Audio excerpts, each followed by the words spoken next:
Kyle Mohan Racing. Today we are going to continue the discussion on our Formula Drift RX8 1000 horsepower 3-rotor engine components. And if you follow the channel, we did a video not too long ago. We were looking at our center main bearing and one of the rotors, discussing what the competition abuse and use looked like. And as I always say, Formula Drift is a great testing opportunity, very abusive on engine components, and it's one of the reasons why I started running Formula Drift. Was I wanted to test the engines I was building at Mazda Tricks, and I've continued to build for myself, and this is just a great way to do it. So here we actually have one of our rear plates from the 20B and our front plate along with our center rotor housing. We've done some testing, we've done some racing, we've done some dynoing, and internally, like I always mention, I WPC treat. We are running the Renewable Lubricants Biosin Extra 2050 as our engine oil, and we have been testing the Bio Premix from Renewable Lubricants as well. And if you look at our rotor housing, we run E&J Apex seals, 30 pounds of boost.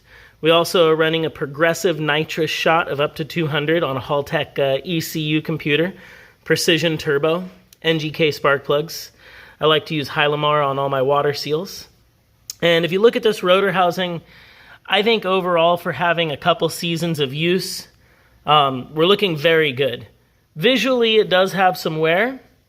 And you can see there is a little discoloration from heat around the spark plugs, but we don't have any cracking. There's not excessive edge tip wear on the side that our two-piece Apex Seals tip runs.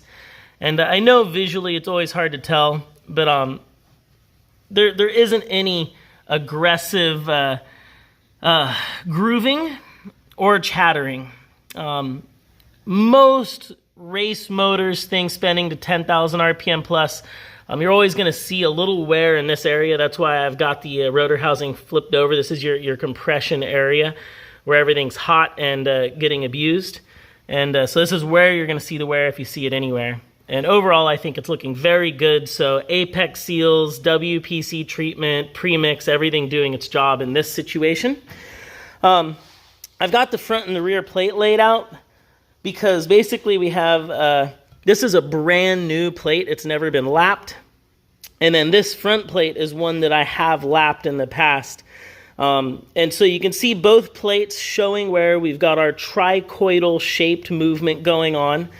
And both still in very usable condition. They're both going to go back in the motor. Both components have fared fairly well. There's no cracking or any issues due to block twist, and generally the wear looks pretty good. Because this has been a test motor, I'm actually going to put these components back in and continue to run them versus resurfacing them or doing anything else to them. You know, I always say, I think, you know, good component choice. We're running the 11.5 NGK plugs, you know, ethanol, burns cooler, you know, right viscosity oil, proper mix ratios. Everything really plays into component wear. The tune is so critical and can do a lot with wear as well. So I think, you know, there's always many aspects to creating a reliable rotary engine. So there you have it, a little info about what's been going on inside the motor, side plates, rotor housing. Make sure to ask questions, follow KMR, drop those comments. I'm going to brap on out of here. I got things to assemble. I got things to do, race cars to work on.